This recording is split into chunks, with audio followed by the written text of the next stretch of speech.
Welcome back to your ultimate Amerikonomics, where we tear down the headlines and tune up your knowledge on the latest in automotive and industrial news.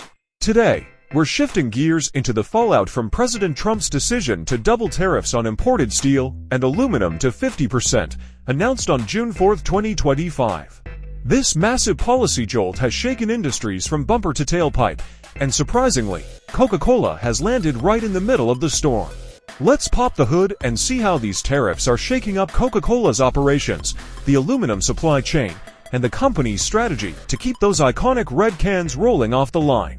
When President Trump approved the 50% tariff hike, the goal was to supercharge America's domestic metal industries. But for Coca-Cola, which relies heavily on imported aluminum for its cans, it was more of an explosion than a boost. CEO James Quincy warned that skyrocketing aluminum prices could drench Coca-Cola's operations and hit consumers right in the wallet. The Can Manufacturers Institute quickly backed him, saying aluminum can prices would inevitably jump, raising costs for every canned drink in America.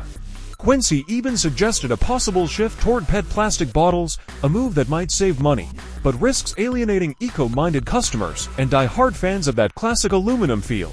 The takeaway: Coca-Cola, and many others, are now stuck balancing rising production costs, supply chain chaos, and market competition, a tricky act for a brand that's been a staple in American homes for generations.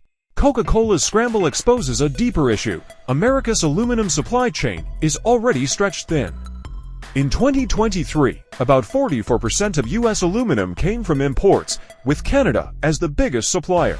Now, with tariffs clamped on, companies across the beverage sector are bracing for impact. These tariffs don't just make aluminum pricier, they threaten its availability altogether.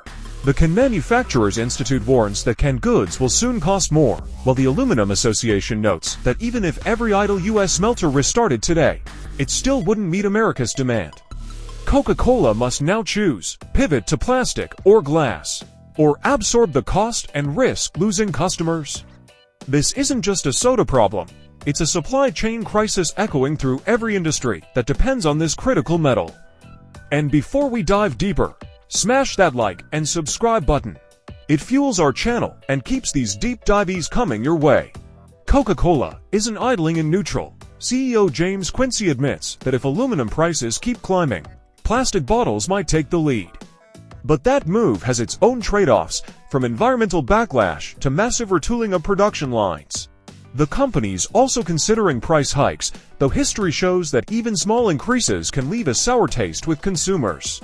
To protect margins, Coca-Cola has been lobbying in Washington, seeking relief or exemptions, arguing that these tariffs are doing more harm than good.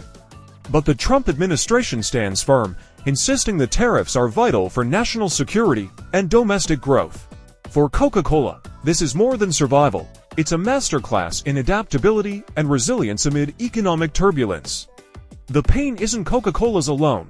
Across the beverage world, craft breweries and food manufacturers like Campbell's are feeling the squeeze. Smaller players with tighter budgets must either absorb higher can costs or raise prices, risking customer backlash. Meanwhile, the Aluminum Association warns that even at full capacity, U.S. smelters can't meet growing demand, proof that protectionist policies can backfire. These tariffs show how global supply chains are intertwined. You can't boost one sector without shaking another. For consumers, that means higher prices on grocery shelves and ripple effects across paychecks.